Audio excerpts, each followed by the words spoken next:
Series खज़ां की बारिश, किताब नंबर 3, दुल्हन का फरार, मुसन्निफ ए हमीद, आवाज़ लुबाबा हैदर, पेशकश मीरे कारवां। पार्ट 8। मंडासे वाले अजनबी की आंखें बदस्तूर बादल को घूर रही थी। एक लम्हे के लिए वो अपनी जगह पर बंदूक ताने साकित खड़ा रहा, फिर बंदूक का इशारा किया और बोला, नीचे बैठ जाओ, अपनी जगह से कोई हिला तो मैं गोली चला दूंगा। बादल ने नजमी, शबाना और नदीम से कहा, बैठ जाओ। सब वहीं घास पर बैठ गए। बादल ने सरगोशी में कहा, ये नया आदमी है, मुझे नहीं पहचानता। मंडासे वाले आदमी ने बंदूक की नाल ऊपर दरख्त की तरफ की और धड़ से फायर कर दिया। फायर से जंगल गूंज उठा। उसके साथ ही 3 आदमी एक तरफ से झाड़ियों और घास को लताड़ते हुए वहां आन पहुंचे। एक आदमी उनके आगे आगे था। आते ही बोला, क्या हुआ है, फायर क्यों किया है? पहले वाला आदमी जिसने फायर किया था वो बोला, मुझे ये पुलिस के भेजे हुए आदमी लगते हैं फौजे। फौजे ने बादल को देखते ही पहचान लिया और खुश होकर बोला, सलाम अलैकुम खान जी, आप कैसे आ गए? फौजे ने अपने साथियों की तरफ मुतवज्जो होकर कहा, ओए, ये बादल खान जी हैं, हमारे सरदार जी के जिगरी यार। आइए आइए खान जी, सरदार जी रख में ही हैं। ये बीबियां कौन हैं? अपनी बहनें ही हैं। बादल ने फौजे से हाथ मिलाते हुए कहा। दूसरे डाकू वापस चले गए। फौजा जो रंगू डाकू का रस्ते रास था, बादल, नदीम, शबाना और नजमी को लेकर दरख्तों में आगे आके चल पड़ा। वो बोलते ही चला जा रहा था, बड़े दिनों के बाद आपका आना हुआ खान जी। उधर पुलिस का क्या हाल है? यहाँ तो किसी माई के लाल की हिम्मत नहीं किस तरफ का रुख करे। अभी परसों हमने एक झड़प में 4 पुलिसियों को बूंद डाला था, पर इस ठिकाने का आपको कैसे पता चला? जालंधर में वरियाम से मिलकर मालूम हुआ। वरियाम कैसा है? बिल्कुल ठीक है, बादल ने जवाब दिया। दरख्तों के जखीरे में एक थोड़ी सी खुली जगह आ गई। यहाँ दरख्तों में एक छोटी सी नदी बह रही थी, जिसको बड़ी आसानी से फलांग कर पार किया जा सकता था। नदी की दूसरी जानिब दरख्तों में कुटिया सी बनी हुई थी। बाहर एक बड़ी सी चारपाई बिछी थी। चारपाई पर कुछ डाकू बैठे थे। बादल खान को देखकर वो चारपाई से नीचे उतर आए। राम राम खान जी, यहाँ बैठिए, सरदार जी भी आते ही होंगे। वो चारों चारपाई पर बैठ गए। शबाना तो चलते चलते बेहद थक गई थी। डाकू उसी वक्त उनके लिए लस्सी का गड़वा भरवा के ले आए। सबने लस्सी पी। इतने में एक जानिब दरख्तों में एक ऊंचा लंबा, भारी भरकम, भरी भरी दाढ़ी, मूछों और सुर्ख आंखों वाला सिख नमूदार हुआ, जिसने नीले रंग की पगड़ी बांध रखी थी। किरपान एक जानिब लटक रही थी। कमर में गोलियों से भरी हुई पेटी के साथ पिस्तौल लगा था। वो निस्वारी रंग के लंबे कुर्ते और धोती में मलबूस था। पाँव में चांदी जूती थी। ये पंजाब का मशहूर डकैत रंगू था, जिसका नाम सुनकर ही लोग सहम जाया करते थे। रंगू ने बादल को देखा तो वहीं ठिठक गया। चेहरा खुशी से खिल उठा। वहीं से बाजू फैलाए वो आगे बढ़ते हुए बोला, ओ मेरा खान आया यार। दोनों एक दूसरे से लिपट गए। बादल ने रंगू से उन तीनों का तारुफ कराया और बोला, बाकी सब बातें तुम्हें आराम से बताऊंगा, ये बताओ तुम ठीक ठाक तो हो ना? रंगू मूछों पर हाथ फेरते हुए बोला, ओ खान जी, अस्सी तो इंडिया दी पुलिस दे जवाई हैं। फिर दोनों कहकहा मारकर हंस पड़े। उसी वक्त कहीं से चारपाइयां लाकर वहां बिछा दी गईं। रंगू ने फौजे की तरफ देखकर कहा, फौजे, हमारे मुसलमान भाई और बहनें आए हैं, इनके लिए सारी मुर्गियां तुम ही हलाल करोगे। सरदार जी, बोतल भी निकालना हूं? ओ नहीं फौजे पुत्र, देखता नहीं बहन जी आई हैं। उसी वक्त फौजे ने 6-7 मुर्गियां ज़िबा करके चढ़ा दी। बादल ने रंगू डाकू को साथ लिया और कुटिया की तरफ आकर चारपाई पर उसके करीब बैठ गया। फिर उसने नजमी, शबाना और नदीम के बारे में सारी बातें खोलकर उसे बता दी और कहा, मैंने ये सारा मामला तुम्हारे सामने रख दिया रंगू। अब तुम मुझे बताओ कि इस सिलसिले में तुम मेरी क्या मदद कर सकते हो। मैं इन तीनों को जितनी जल्दी हो सके बॉर्डर क्रॉस करा के पाकिस्तान पहुंचा देना चाहता हूँ। बादल खान, मेरे बड़े सौभाग्य हैं कि मेरे डेरे पर तुम एक बहादुर औरत चंदा को लाए हो, जिसके नाम से बंगाल पुलिस आज भी कांप उठती है। वाहेगुरु की कसम, मेरा तो दिल चाहता है कि चंदा और तुम मेरे साथ मिल जाओ, सारे मुल्क पर हमारा ही राज होगा बस। बादल ने रंगू के कंधे पर हाथ रखा। रंगू मेरे यार, चंदा का खेल अब खत्म हो चुका है। उसने जिस काम के लिए डाकू का रूप धारा था ना, वो पूरा हो गया है। अब वो पाकिस्तान जाकर नदीम से शादी करके शरीफाना जिंदगी बसर करना चाहती है। तुम ठीक कहते हो खान जी, शरीफ औरत के लिए तो हम अपनी जान भी कुर्बान कर दें। अब बात यह है मेरे यार कि जंग के बाद सरहदों पर फौज आके बैठ गई है, बल्कि ये कहूँ कि जहाँ जहाँ फौज बैठी थी ना, वहां से भी उठकर वापस बैरकों में नहीं गई। स्मगलरों का काम ठप पड़ा हुआ है। उनका सरहदों पर आना जाना बिल्कुल ही बंद हुआ हुआ है। तुझे कुछ इंतजार करना पड़ेगा। अगर बॉर्डर पर फौज ना होती ना, तो ये तो कोई मसला ही नहीं था। मैं आज रात ही उन्हें पाकिस्तान पहुंचा देता। बादल फिक्रमंद सा होकर बोला, तुम्हारे अंदाजे के मुताबिक अभी फौज कब तक बैठी रहेगी? وہ کچھ کہا نہیں جا سکتا خان جی. ویسے میں کرتارے کو آج ہی بلا کر تیرے سامنے اس سے بات کرتا ہوں, دیکھتا ہوں وہ کیا کہتا ہے. کرتارا اس علاقے کا نامی گرامی اسمگلر تھا. وہ ایسے تمام خفیہ راستوں سے واقف تھا جو سرحد کے آر پار جاتے تھے. شام کو رنگو نے کرتارے اسمگلر کو بلا لیا. وہ چارپائی پر سر جوڑ کر بیٹھ گئے. قریبی درخت کے ساتھ لالٹین جل رہی تھی. شبانہ, ندیم اور نجمی ندی کے پاس چارپائیوں پر بیٹھے اور نیم دراز آرام کر رہے تھے. کرتارا اسمگلر چارپائی کے پاس ہی زمین پر بیٹھا تھا. رنگو کی ساری بات سننے کے بعد وہ کہنے لگا, سردار جی, آپ کا حکم اب کبھی نہیں ٹال سکتے. ویسے سرحد کے جو حالات ہیں وہ تو آپ کے سامنے ہی ہیں. رنگو نے پوچھا, تمہارے خیال میں یہ حالات کب تک رہیں گے؟ کچھ کہا نہیں جا سکتا سردار جی. جنگ تو بند ہو چکی ہے پر تناؤ بڑا ہے. لگتا ہے کہیں پھر سے جنگ نہ چھڑ جائے. شاید اسی لیے دونوں طرف کی فوج اپنے مورچے نہیں چھوڑ رہی. بادل نے کہا, کوئی دوسری ترکیب نکالو. کیا اتنے لمبے چوڑے بارڈر پر کہیں بھی کوئی ایسی جگہ نہیں جہاں سے سرحد پار کی جا سکے؟ آخر ہر جگہ تو فوج کے مورچے نہیں ہوتے. رنگو نے کرتارے کی طرف دیکھا. کرتارا ذرا ہنس کر بولا, خان جی, آپ بارڈر سے واقف نہیں ہیں. یہ ٹھیک ہے کہ سینکڑوں میل لمبی سرحد پر ہر جگہ فوج کے مورچے نہیں ہوتے, پر یہ بات آپ بھول گئے ہیں کہ دونوں طرف بارودی سرنگیں ابھی تک بچھی ہوئی ہیں. ایسی صورت میں خطرہ مول لینا تو اپنی جان گنوانے کے برابر ہے. راستے تو مجھے کئی آتے ہیں پر سارے راستوں پر موت بیٹھی ہے. آپ کچھ دن ٹھہر جائیں. ممکن ہے حالات جلدی ٹھیک ہو جائیں, فوج برکوں میں چلی جائے اور سیکیورٹی فورس آ جائے تو پھر تو کوئی بات ہی نہیں جی, کیونکہ جانے سے پہلے فوج دونوں طرف کی بارودی سرنگیں صاف کر جائے گی. میں آپ کے مہمانوں کو راتوں رات بارڈر کراس کرا دوں گا. معاملہ کھٹائی میں پڑ گیا تھا. رنگو نے کہا, خان جی, تم میرے پاس ہی ٹھہر جاؤ. یہ بھی تمہارا اپنا ہی ڈیرا ہے. پرسوں میں نے دریا پار ایک ساہوکار کے گھر ڈاکہ ڈالنے جانا ہے. تم بھی میرے ساتھ چل لینا. اب تو ٹھہرنا ہی پڑے گا رنگو یار, مگر میں پیچھے رہوں گا. تمہارے ساتھ دریا پار نہ جا سکوں گا. ارے نہیں خان جی, یہ بھی تمہارا ہی علاقہ ہے. اسے صرف میرا علاقہ نہ سمجھو. پھر اس نے کرتارے سے پوچھا, کل شام تک مجھے دریا پار والے ہندو ساہوکار کی ساری خبر لا کے دو کہ وہ حویلی میں کہاں سوتا ہے اور تجوری کون سی کوٹری میں ہے. میرا خیال ہے کہ لالا تجوری کے آگے ہی سوتا ہوگا. کرتارا بولا, میں ساری خبر لا دوں گا سردار جی. کل دوپہر کے بعد آؤں گا. اب میں جاؤں؟ ہاں جاؤ, پر کرتارے, میرے مہمانوں کو بارڈر کراس کرانے کی ترکیب سوچ یار, یہ بڑا ضروری ہے. کرتارا ہاتھ باندھ کر بولا, سردار جی, کیوں شرمندہ کرتے ہیں آپ؟ آپ کے آدمی میرے آدمی ہیں. جو ہی کوئی ترکیب میرے دماغ میں آئی نا, میں فوراً حاضر ہو جاؤں گا. کرتارا چلا گیا. بادل نے ان تینوں کو آ کر بتایا کہ ابھی انہیں کچھ روز رنگو ڈاکو کے ڈیرے پر ہی رہنا ہوگا. ان کے چہرے اتر گئے. وہ پاکستان واپس جانے کے لیے بے چین تھے. پاکستانی سرحد کے بالکل قریب بیٹھے تھے وہ. نجمی نے پوچھا, کیا ہم کشمیر کی طرف سے بھی سرحد پار نہیں کر سکتے؟ ادھر تو پہاڑوں میں بہت سے راستے ہوتے ہیں. شاید ادھر سے سرحد پار کرنا زیادہ مشکل ہو, کیونکہ وہاں ایسے دشوار گزار راستے ہیں کہ ہم بغیر کسی گائیڈ کے سرحد پار نہیں کر سکیں گے, اور کرتارے کو ان راستوں کا کوئی تجربہ نہیں ہے. ویسے اس نے کہا ہے کہ وہ کوئی راستہ نکالے گا. یہاں کچھ دن ٹھہرنے میں کوئی حرج نہیں. رنگو اپنا یار ہے. یہاں تو ایک طرح سے ہم بالکل محفوظ بھی ہیں. کسی دوسری جگہ تو ہر وقت خطرہ ہی لگا رہتا. ندیم اور شبانہ چپ تھے. شبانہ کو اپنے گھر کی اور بڑے بھائی کی یاد ستانے لگی تھی.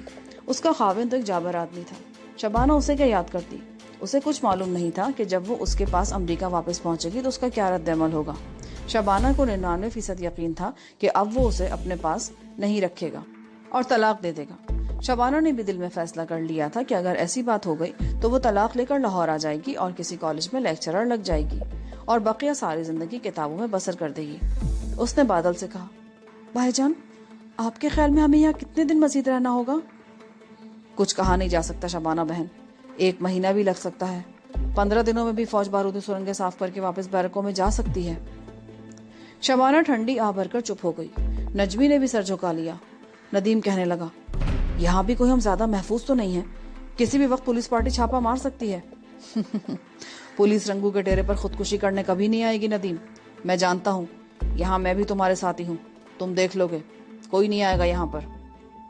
چاروں ناچار ان لوگوں کو رنگو ڈکیت کے ڈیرے پر ہی رکنا پڑ گیا.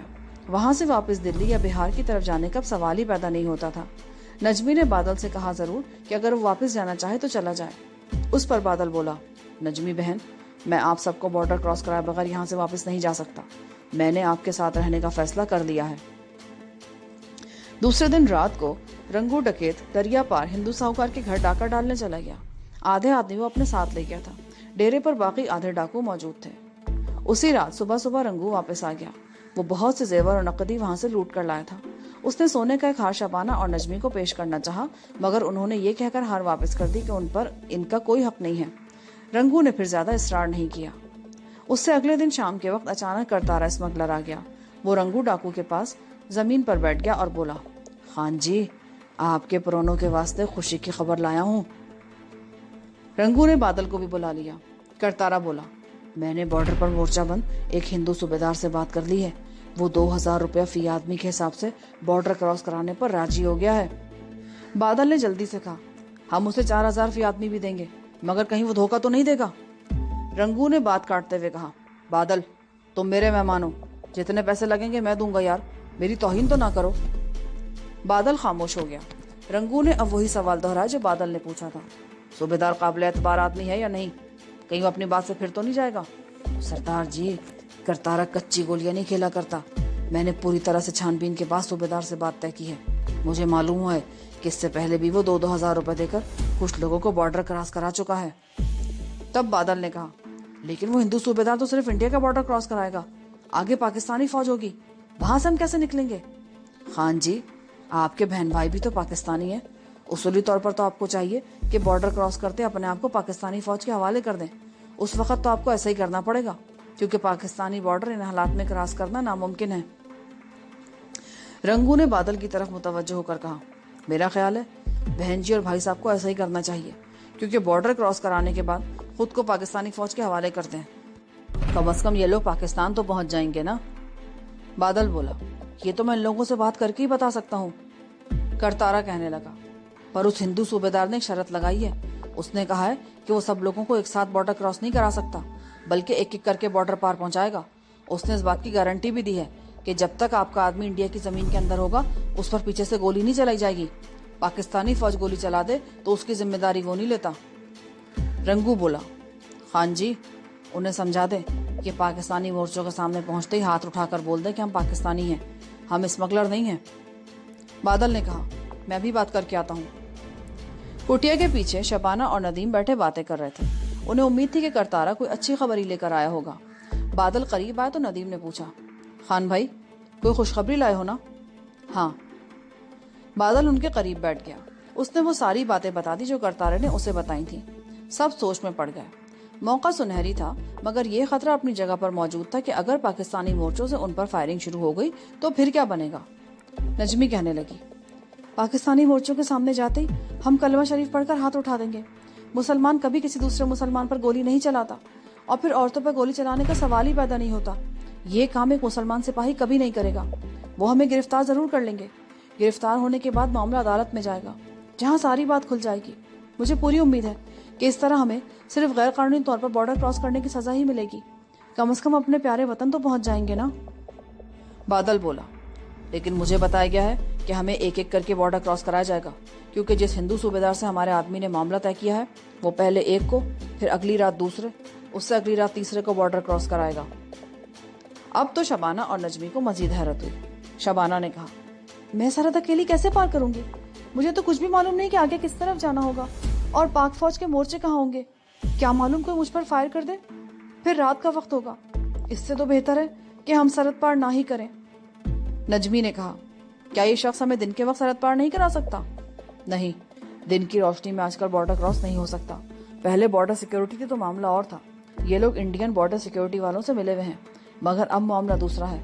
अगर आप लोग पाकिस्तान जाना चाहते हैं तो मेरा ख्याल है आपको एक एक करके ही बॉर्डर पार करना होगा, और आगे जाकर अपने आप को पाक फौज के हवाले कर देना होगा।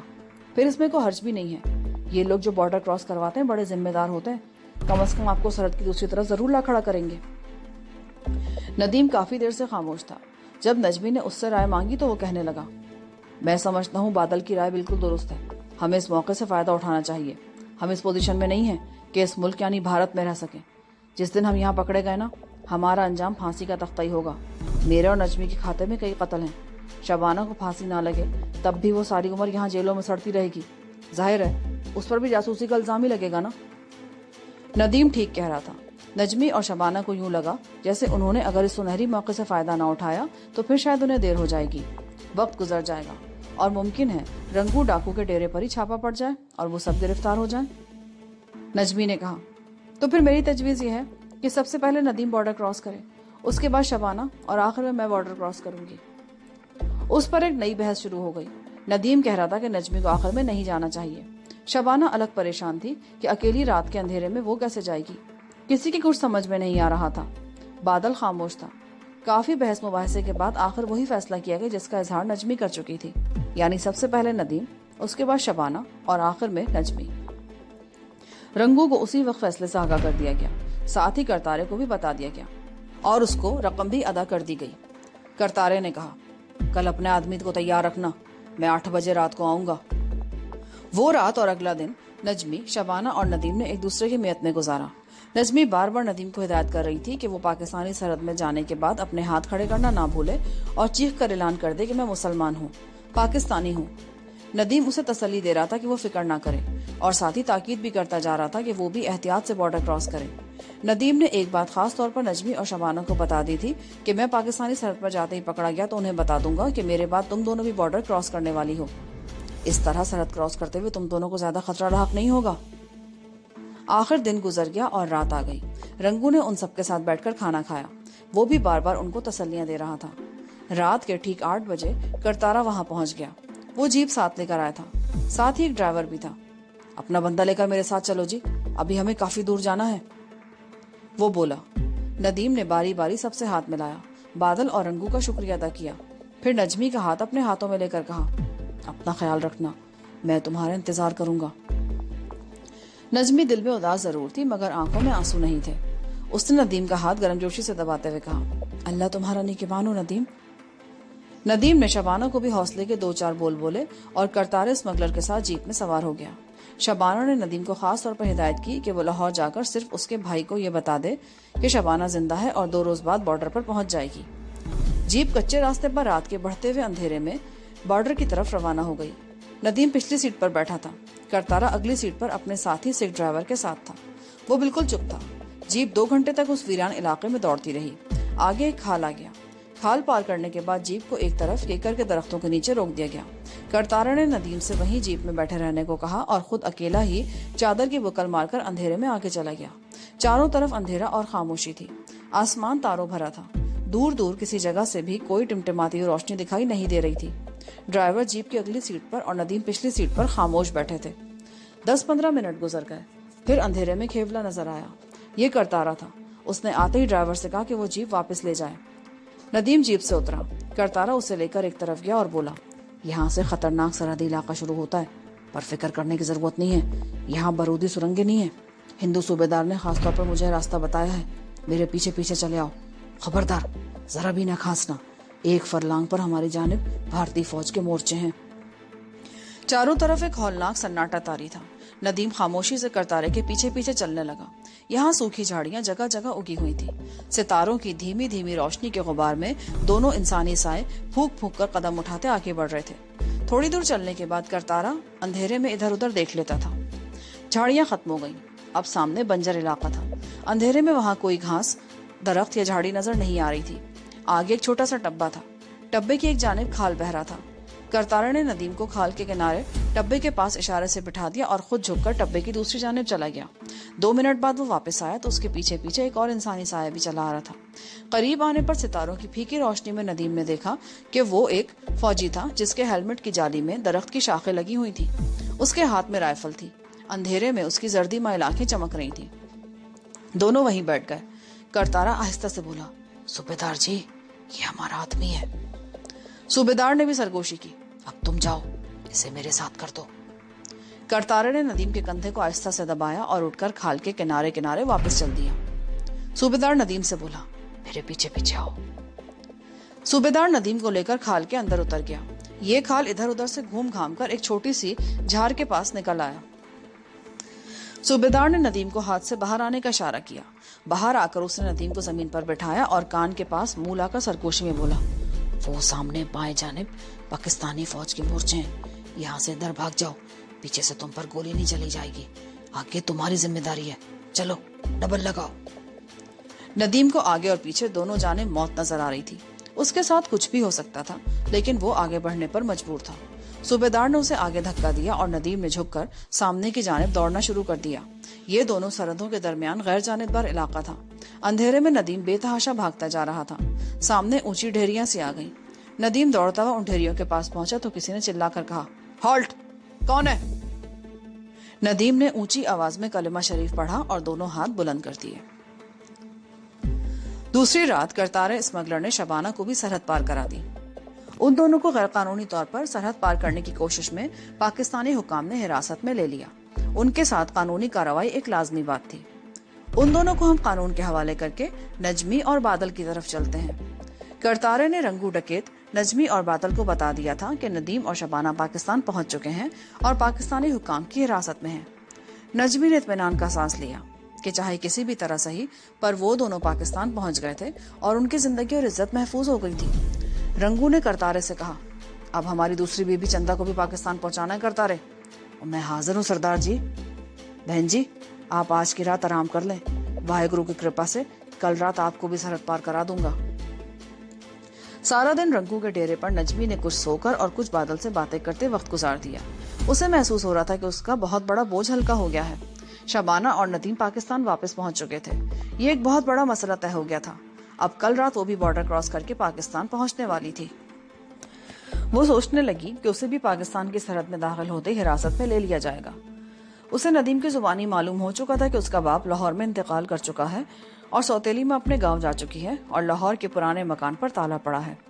नजमी के कुछ रिश्तेदार लाहौर में जरूर थे, लेकिन जाहिर है वो उसकी कभी मदद नहीं करेंगे, बल्कि वो तो नजमी को पहचानने से भी इनकार कर देंगे। नजमी खुद भी उनसे मिलना नहीं चाहती थी। उसका मिशन अब यही था कि नदीम से शादी करके हुंजा या कागान वगैरह के इलाके में चली जाए और एक नई और शरीफाना जिंदगी का आगाज करे। उसके माजी के साथ कुछ ऐसे वाकयात मुंसलिक हो गए थे कि शहर में उसके रिश्तेदार कभी इत्मीनान की जिंदगी उसे बसर करने की इजाजत नहीं दे सकते थे। उसे यकीन था कि नदीम और शबाना उसके लिए भी किसी वकील का बंदोबस्त कर देंगे और बहुत मुमकिन है अदालत उसकी तवील और अलमनाक कहानी सुनकर उसे बरी ही कर दे। इन्हीं ख्यालात में गुम नजमी को पता भी नहीं चला कि कब शाम हो गई। उसने बादल के साथ बैठकर खाना खाया। बादल भी नदीम और शबाना के पाकिस्तान पहुंच जाने पर खुश और मुतमईन था। खुदा करे अब तुम भी खैरियत से अपने वतन पहुंच जाओ। बादल, पाकिस्तान पहुंचकर तुम्हारे एहसान मुझे जरूर याद आएंगे। नजमी बहन, ये तुम कैसी बातें कर रही हो?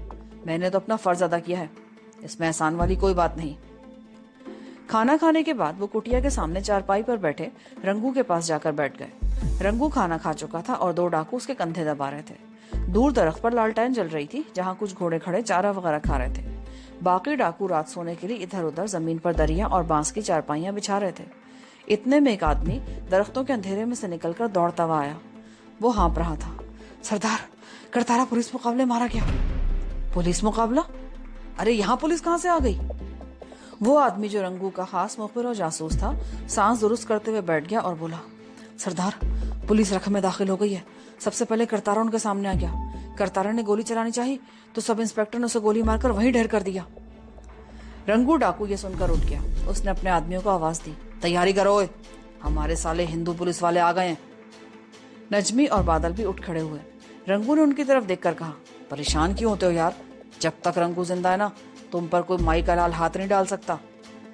नजमी को सबसे ज्यादा दुख इस बात का हुआ कि जिस शख्स यानी करतारे ने उसे अगली रात बॉर्डर क्रॉस कराना था वो मारा गया।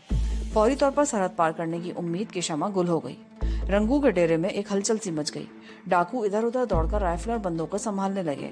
रंगू ने रिवॉल्वर में गोली डालते हुए अपने मुखबिर से पूछा, कितनी नफरी है पुलिस की? बड़ी नफरी सरदार जी। ओए बड़ी के पुत्र, ये बता कितने आदमी हैं? 150-200 सिपाही होंगे सरदार जी। उनके साथ असले की कई जीपें भी हैं। एक लम्हे के लिए रंगू चुप सा हो गया।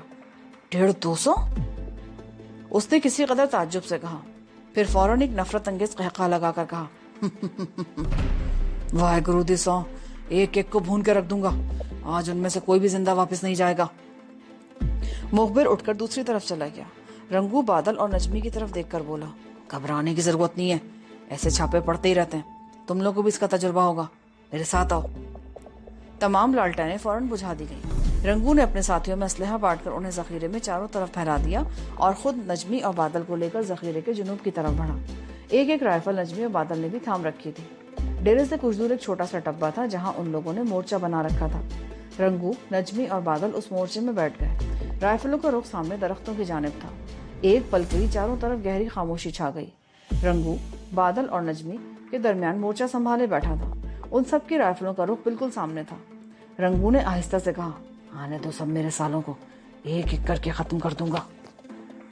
बादल ने दबी जुबान में कहा, रंगू, यहाँ के हालात तुम ज्यादा बेहतर जानते हो, लेकिन मेरी राय में हमें आगे जाकर मोर्चे संभालने चाहिए थे। नहीं, मैं इन्हें यहीं घेर कर मारूंगा। मेरे आदमी इनके पीछे से आगे बढ़ेंगे, तुम बस देखते जाओ खान। बहन जी, माफ करना, तुम्हें परेशान होना पड़ा, पर तुम भी तो दिलेर की बच्ची हो। रंगू हंस दिया। नजमी ने कोई जवाब नहीं दिया। उसे एक बात का एहसास जरूर था कि पुलिस की नफरी ज्यादा है और मुखबिर की इत्तला के मुताबिक असलहे का काफी स्टॉक लेकर आई है। उसका भी यही ख्याल था कि उन्हें जखीरे में आगे जाकर पुलिस पर हमला करना चाहिए था, मगर वो मशवरा देने की पोजीशन में नहीं थी। सबसे ज्यादा गम नजमी को उस बात का था कि उसे सरहद पार कराने वाला हलाक हो चुका था। अब उन्हें नए सिरे से मंसूबाबंदी करनी होगी। जंगल में सन्नाटा था। अचानक एक तरफ से फायर की आवाज गूंजी। उसके साथ ही धाएं धाएं 3-4 फायर हुए। ये 303 के फायर थे। जंगल गूंज उठा। रंगू ने कहा, फायर पीछे से आ रहा है, मेरे आदमी मुकाबला कर रहे हैं। बादल ने कहा, उस तरफ से भी जरूर पुलिस आगे बढ़ रही होगी। मैं एक एक को भून के रख दूंगा बादल। अभी तक सामने से कोई फायर नहीं आया था। पीछे की जानिब भी खामोशी छा गई। ये खामोशी बड़ी हौलनाक थी। उसमें आने वाले तूफान की बिजलियां छुपी हुई थी। फिर ये खामोशी जल्द से फट गई और दाएं बाएं फायरिंग शुरू हो गई। फायरिंग मुसलसल होने लगी। कोई पता नहीं था कि पुलिस किधर से फायर कर रही है और रंगू के साथ ही किस तरफ से फायर कर रहे हैं। फायरिंग एक जगह पहले तो रुकी रही, फिर उसकी आवाज पीछे और दाएं बाएं से आगे बढ़ने लगी। रंगू कुछ बेचैन सा दिखाई देता था। वो बार बार मोर्चे से गर्दन निकालकर पीछे देख रहा था। कुत्ते कहीं के, पीछे से आ रहे हैं, मेरे आदमी उन सबको ढेर कर देंगे। उसके साथ ही सामने से भी फायर खोल दिए गए। पुलिस जखीरे के उस जंगल को चारों तरफ से घेरे में लेकर मुसलसल फायरिंग करती आगे बढ़ रही थी। रंगू ने ऊंची आवाज में ललकार कर कहा, भून के रख दूंगा सबको, वाहेगुरु दी सौ। उसके साथ ही उसने धड़ाधड़ फायरिंग शुरू कर दी। नजमी और बादल भी फायर करने लगे। गोलियां सामने अंधेरे में दरख्तों से टकराकर गिर रही थीं। अभी तक किसी इंसान की आवाज सुनाई नहीं दी थी। पुलिस बड़े नज़्म ज़ब्त के साथ बराबर आगे बढ़ रही थी। फायरिंग की आवाज करीब से करीब तर आती जा रही थी। साफ लग रहा था कि पुलिस आगे बढ़ रही है। रंगू डकैत का जोश बढ़ता जा रहा था। नजमी और बादल ने महसूस किया कि रंगू की मंसूबाबंदी नाक़िस थी और वो चारों तरफ से पुलिस में घिर गए हैं। तड़ातड़ फायर हो रहे थे। सारा जंगल गूंज रहा था। अब गोलियां नजमी, बादल और रंगू के सरों के ऊपर से गुजर रही थीं। बादल ने कहा, रंगू, हमें बाएं जानिब आगे जाकर मोर्चा संभालना चाहिए, इस तरह हम पुलिस के पीछे निकल आएंगे। मगर रंगू डकैत को कोई होश न था। वो ललकार रहा था, बढ़ के मार रहा था और मैगजीन चढ़ा चढ़ाकर धड़ाधड़ बेकार फायर कर रहा था। अचानक एक गोली सामने से आकर उसके माथे में लगी। वो पीछे को गिरा। उसका चेहरा खून आलूद हो गया। 303 की गोली ने उसकी खोपड़ी आधी उड़ा के रख दी। नजमी ने ऊपर तले 3 फायर किए और बादल से बोली, यहाँ से बाएं तरफ निकल चलो बादल। बादल ने भी अंदाजा लगा लिया था कि बाएं जानिब से फायर नहीं आ रहा। वहां एक खाली शगाफ था। गोलियां चारों तरफ से चल रही थी। बादल मोर्चे में से खिसक कर पीछे ढलान पर उतर आया। नजमी उसके पीछे थी। दोनों झुके झुके दरख्तों की तरफ दौड़ पड़े। दरख्तों के अंधेरे में वो दूर तक दौड़ते चले गए। पहले गोलियां उनके सरों के ऊपर से गुजर रही थी। अब उनके शरारे बाएं जाने पहलू में नजर आने लगे थे। दोनों टहली के छरेरे दरख्तों में दौड़ते चले जा रहे थे। राइफलें उनके हाथों में थी। वो जंगल के शुमाल मगरिब की जानिब काफी आगे निकल गए। अब फायरिंग उनके पीछे रह गई थी। वो अब भी दौड़ते चले जा रहे थे। उस शदीद फायरिंग में सिर्फ यही एक इलाका महफूज था। पीछे से अब डाकुओं और पुलिस की आवाजें सुनाई दे रही थीं। उन आवाजों से अंदाजा हो रहा था कि नजमी और बादल काफी दूर निकल आए हैं, लेकिन वो अभी तक महफूज नहीं थे। नजमी थक गई थी, लेकिन बादल इसी तरह लंबे लंबे डिग भरता अंधेरे में दरख्तों से बचता बचाता आगे बढ़ रहा था। दरख्तों का जखीरा बहुत वसी था। वो खत्म होने में नहीं आता था। उन्हें यह भी मालूम नहीं था कि जहाँ ये जंगल खत्म होता है उससे आगे क्या है। नजमी जब बिल्कुल ही बेदम हो गई तो एक जगह बैठ गई। बादल भी वहीं बैठ गया। दोनों का सांस फूला हुआ था। चंद सेकंड उनसे बोला नहीं गया। फिर बादल ने सांस पर काबू पाते हुए कहा, हमें यहाँ से निकलना है नजमी, उठो, हिम्मत करो। वो उठे और एक बार फिर दौड़ पड़े। इसी तरह अंधेरी रात में दौड़ते दौड़ते वो एक ऐसी जगह पर आ गए जहाँ दरख्तों का जखीरा खत्म हो गया था। सामने एक छोटा सा खुला मैदान था। ऊपर आसमान पर चमकते सितारे नजर आ रहे थे। फायरिंग की आवाज अब बहुत पीछे रह गई थी। उधर से इंसानी आवाजों का हल्का हल्का शोर भी बुलंद हो रहा था। फिर ये शोर भी खत्म हो गया। لگتا تھا کہ پولیس نے ڈاکوؤں کو یا تو مار دیا ہے یا انہیں پکڑ لیا ہے، کیونکہ چند لمحوں بعد فائرنگ بھی بند ہو گئی۔ بادل اور نجمی درختوں سے نکلتے ہی میدان کے کنارے سوکھی گھاس پر بیٹھ کر سستانے لگے۔ نجمی کے منہ سے جیسے اپنے آپ نکل گیا، بڑی اچھی بات ہوئی کہ شبانہ اور ندیم اس مصیبت سے نکل چکے ہیں۔ بادل نے 2-3 لمبے سانس لیے اور بولا، مجھے افسوس ہے کہ تمہیں پاکستان نہ پہنچا سکا میں۔ کرتارا بھی مارا گیا اور رنگو بھی۔ اب ہمیں کوئی اور ترکیب نکالنی ہوگی، لیکن سب سے پہلے ہمیں پولیس سے جان بچانے کی ضرورت ہے۔ نجمی نے اندھیرے میں سامنے پھیلے میدان کی طرف دیکھ کر کہا، ادھر آگے ضرور کوئی گاؤں ہوگا، میدان اونچا نیچا ہے، لگتا ہے آگے پہاڑی علاقہ شروع ہو جاتا ہے۔ بادل نے پیچھے جنگل کی طرف نگاہ ڈالی اور بولا، اس علاقے سے میں تھوڑا بہت واقف ہوں، لیکن ہمیں یہاں نہیں ٹھہرنا چاہیے، میرے ساتھ آؤ۔ یہاں پر پارٹ 8 کا اختتام ہوتا ہے۔ آگے کہانی سننے کے لیے پارٹ 9 سماعت فرمائیں۔